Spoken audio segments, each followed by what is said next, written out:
Check it out. This is the SEC Insider Hit. It's driven by the John Deere tractors at Mississippi Ag. Visit agup.com to find a retail location near you. Let's go.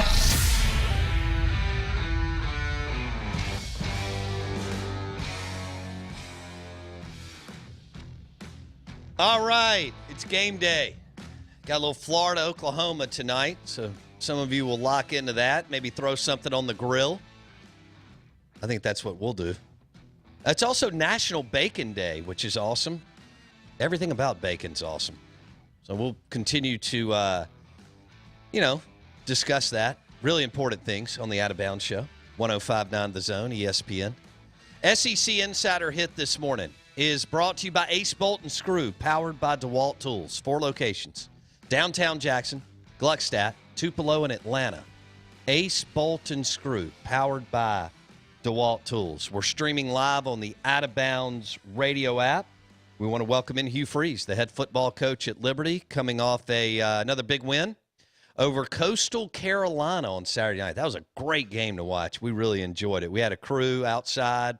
We were eating, smoking cigars, sipping on a beverage, and that game was, probably way more enjoyable for us than it was for Coach Freeze until they missed that field goal. But we welcome in Coach Hugh Freeze on the Abita Andy Gator guest line. Coach, good morning. How are you? I'm doing well, guys. How are you? Man, we're doing great. Where'd you play golf yesterday?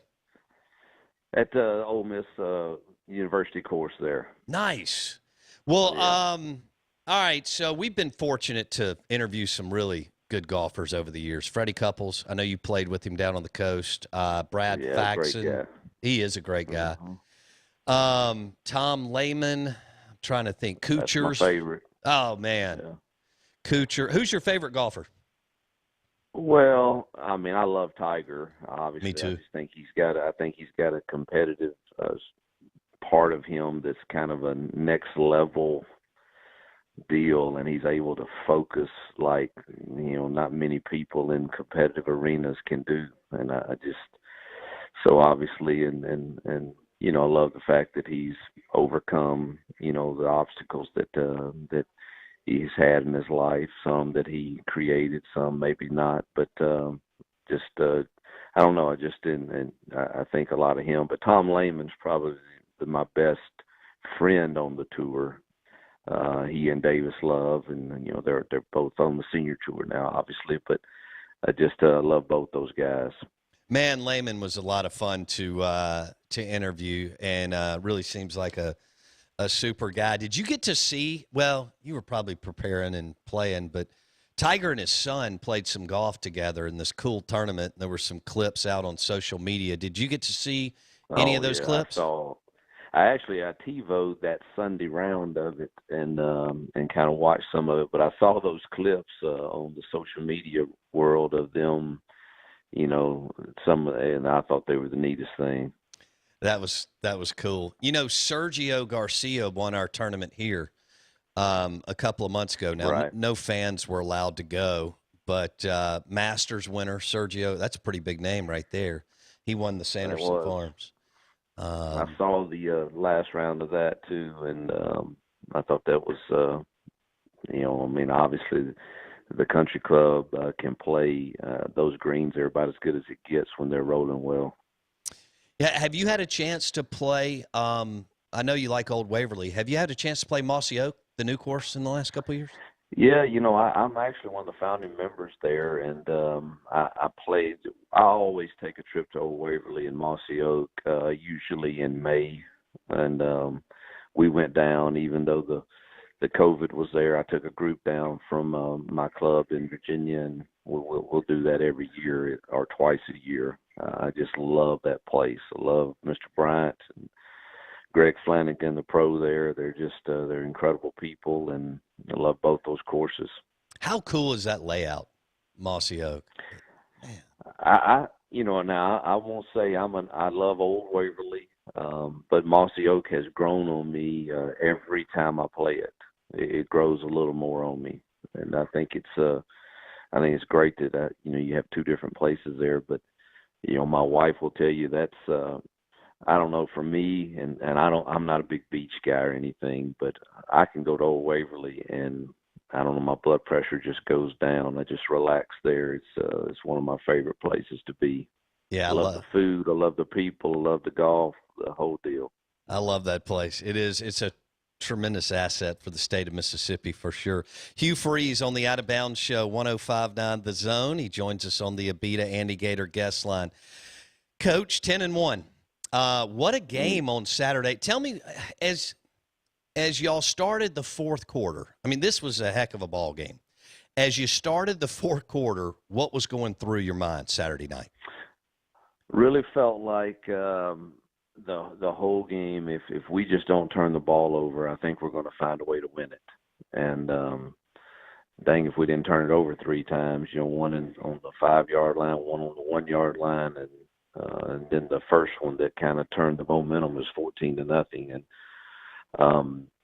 And I just even going into the fourth quarter, though, I felt like, man, if we'll just take care of the ball here, I think we'll find a way to score more than they do. And really felt that way the whole time. Obviously, when they scored and got their 2-point conversion to tie it at 34, you get a little more tight, but you also know I've got my timeouts in 2 minutes and some change, and it really felt like, the way Malik was playing, particularly with his legs, that I thought, we're going to at least get in field goal range, and which ultimately, took us down inside the 5, and then, I screwed up some stuff there that we can talk about, and what I learned in that moment. But really, I felt good the whole time until, when they scored the 2-point conversion, you get a little nervous about, oh my gosh, man, what if we put it on the ground? What if we? But you kind of lock in most of the time. Once you retain possession of the ball again, you just focus on, all right, how do we get it down in field goal range? Well, you mentioned, you learned something there at the end of the game. What, after you had a chance to kind of think about it, I guess, the last couple of days, what was your takeaway, Coach? Yeah, so, we played out beautifully in my mind until the fumble, obviously, but the just wanted to make them use all their timeouts. I knew they were going to let us score after they called their second timeout, and so our guys came over, and I said, we've worked this. We had this exact scenario in the Virginia Tech game. I chose to score the touchdown then. It's hard to turn down, somebody letting you score a touchdown in a tie game. I mean, it's easy if you're 1 point up. You don't care. But man, when you're tied and they're going to let you score, that's an internal battle for me at least. So we had this exact scenario in the Virginia Tech game, and I chose to score the touchdown. Ultimately, it worked out, but they did go down and score and tied and made us go down and kick another field goal. So in this one, it was a little different because it was early downs, and I had 2 timeouts left, and I knew if I could just make them use theirs, I would be in total control of the clock. And so we took the knee or the handoff and don't score. Josh, we worked that on Thursday, and Mac was in the game, and he was in quarantine all the way up until Friday. And so he didn't practice or anything. And the mistake we made right there was I didn't remind him, I need you to at least get to the line of scrimmage, because what I had in my mind was we want to have 2 opportunities to win the game. And on third down, try to score the touchdown from the 2. And then if we don't get it, I use my last timeout and we kick the field goal with no time remaining on the clock. And so we have 2 shots to do that. So when he lost yardage to the 4, on the next one we called the same thing, and I wanted him to get it to the 2. And, man, the one thing that I have not practiced and learned, I've never gone over the scenario with my kids of the defense pulling you into the end zone. And so I learned a lot. I think next time I'll just get under center and sneak it where you can just put your knee on the ground and not worry about them pulling you. So that's I learned a lot in those moments. What? So you had the momentum on that possession, and like you said, Yes. you get the turnover, and then Coastal Carolina runs out the clock, and you go into OT. Were you concerned that you had lost that y'all had lost the momentum, Coach? Yeah, I don't know that I ever got really. I still felt like we were going to score. I was really disappointed that we didn't score a touchdown, and I didn't like it when we lost the toss because they run. I still felt like we were going to score, but I felt like they might also, and I felt like they may go for two, with the last possession and running. And the thing that's very tough to defend them when you're talking about a 3-yard gain is all the different things they do in their option game, whether it's triple option, whether it's speed option, whether it's counter option. The 3 yards is hard to defend against what they do, and so that was the thing that concerned me greatly, is that they won the toss. And obviously, I don't think either one of us thought it would play out with both of us having to attempt field goals, but. So once we had to kick the field goal, I certainly got concerned then. Mm-hmm. But man, our defense rose up, and our freshman Quentin Reese defended 2 passes very, very well, and then Big Elijah got his paw on the kick, and all is well. But I tell you this, you are fighting the thoughts in your mind of, oh my God, how in the world did I screw this up? For us not to win it in regulation, Well, what a game. I mean, and Chadwell obviously you're a hell of a coach. Chadwell is a really good football coach. You mentioned their offense. I bet preparing for that, your defensive staff, that's a heck of a challenge, Coach. Yeah, it's particularly when you have, a lot of it. We're a lot better coaches when we have good players, and I want to tell you, man, that quarterback for them is a competitive dude, and he can throw it and run it, and they had good receivers, obviously, and tailback, but their system's very good and very hard to defend. I felt good when we got up 14-0, and we had a chance to go up 21-0, and Malik missed a wide open double move, and I think that would have blown the game open a little bit, but. That quarterback's just a competitive guy, and of course their defense has been stout all year long, and I just think that staff does a great job there. They do. Hugh Freeze on the Out of Bounds show and the Beta Andy Gator guest line, 10-1 at Liberty, coming off a huge bowl win over, and one of the most entertaining games of 2020 over Coastal Carolina. Where would that rank? I know you've had a lot of great, crazy wins, but where would that game rank as your time as a head coach? It's way, way up there. I just think, think back to my high school days. The first state championship was wild and crazy. Very, very soon. I went for 2 to win it in the second overtime. I'm sorry. And so that was pretty crazy. And then obviously Virginia Tech win this year was pretty crazy. Ole Miss, the first Ole Miss one, the way it ended was pretty exciting. And then this one, so it's in the top 5 for sure, if not top 3. And I think winning 10 games in year 2 of FBS play at Liberty is. I think Clay Travis tweeted out that. And I hadn't thought about this, but that, we've been able to win 10 games at 4 different college stops, and all of them in a short amount of time. So I think to win 10 in year 2 of FBS play with Liberty is probably a bigger accomplishment than the others. Not that the others weren't great. I mean, anytime you win 10 games in FBS play is a great year, but sure.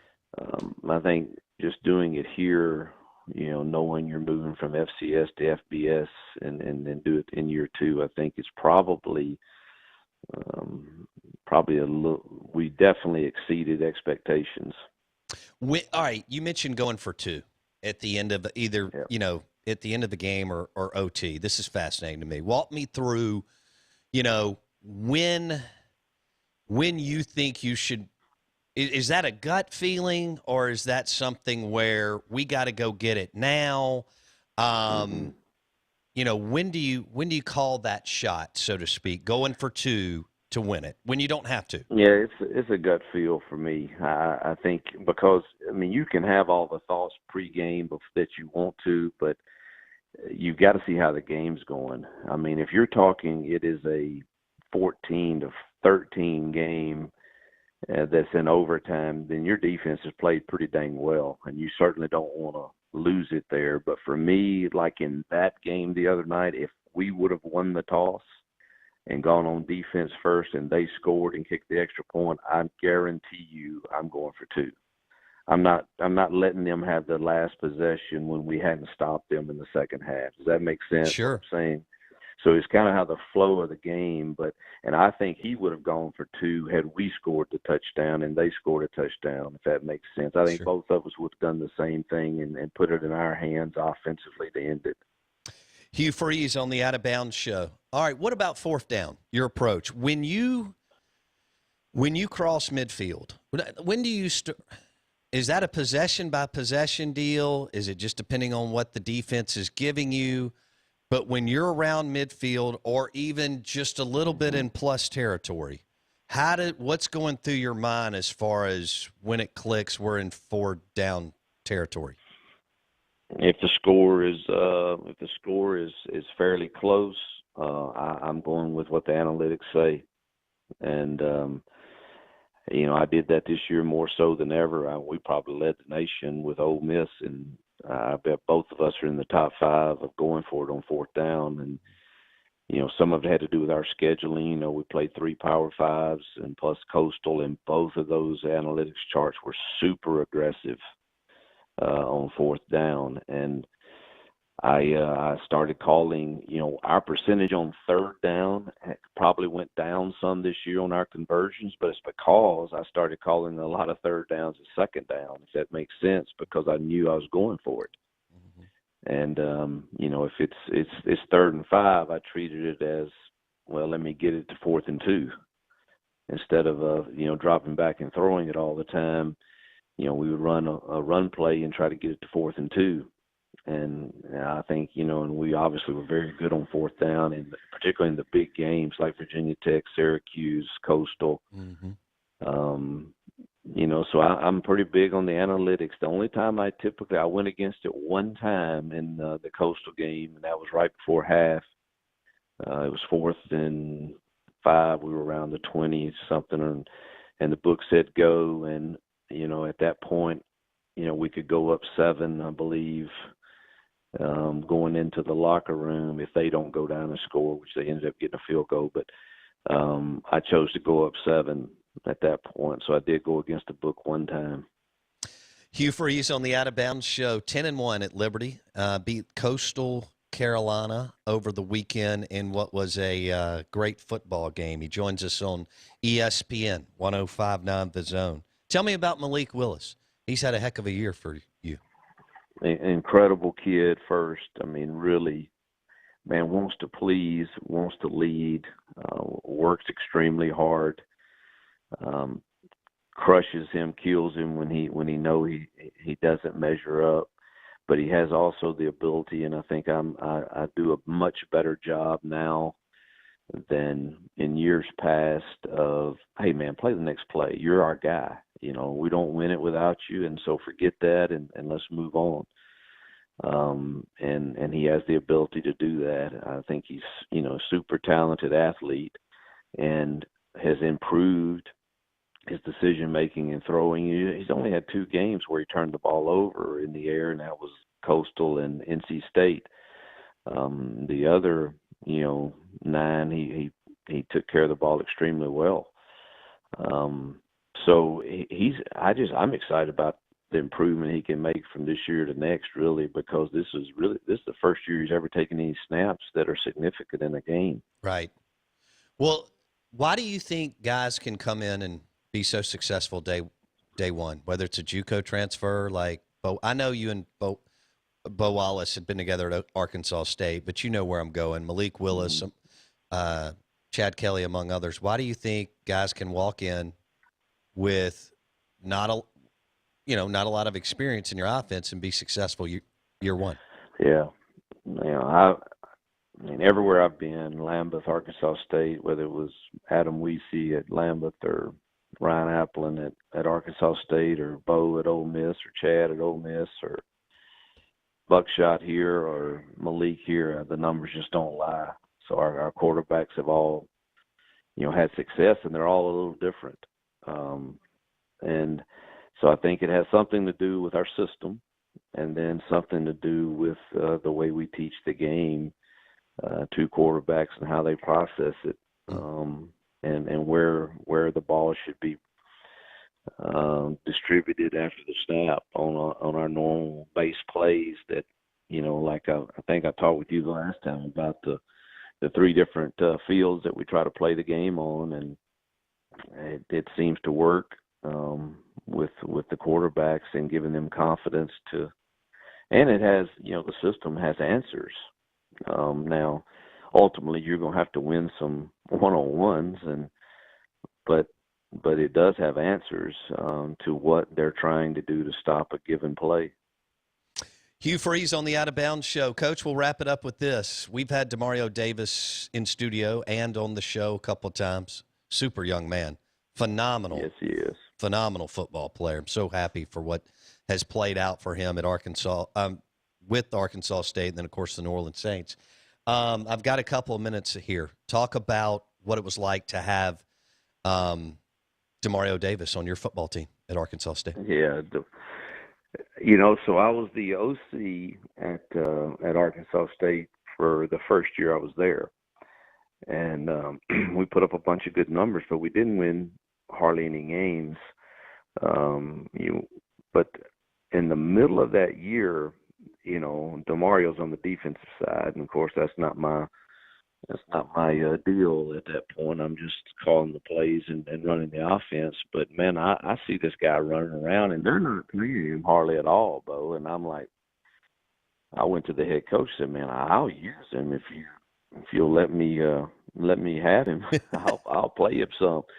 And so I started playing him some at receiver as a big hybrid tight end type like Evan Ingram, and just a few plays a game here and there, and so he and I kind of hit it off a little bit. And then as soon as I got the head job the next year, this guy became the leader of our defense, and we kind of put that on him. And man, he really flourished that next year. Well, he's a special young man, and he spoke highly of you. Coach, congratulations on another 10-win season. Enjoy your time in Mississippi. We'll talk soon. Appreciate it. Thank you so much. Hugh Freeze, head football coach at Liberty, 10-1, beat Coastal Carolina, in which was a heck of a game on Saturday night in overtime. Coach Freeze joined us on the Abita Andy Gator guest line. We're live in the Bank Plus studio. Hour number 1 in the books. We're going another 2 hours today. Buckle up, hang out with us, and we got Florida and Oklahoma tonight. Florida and Oklahoma tonight on your TV.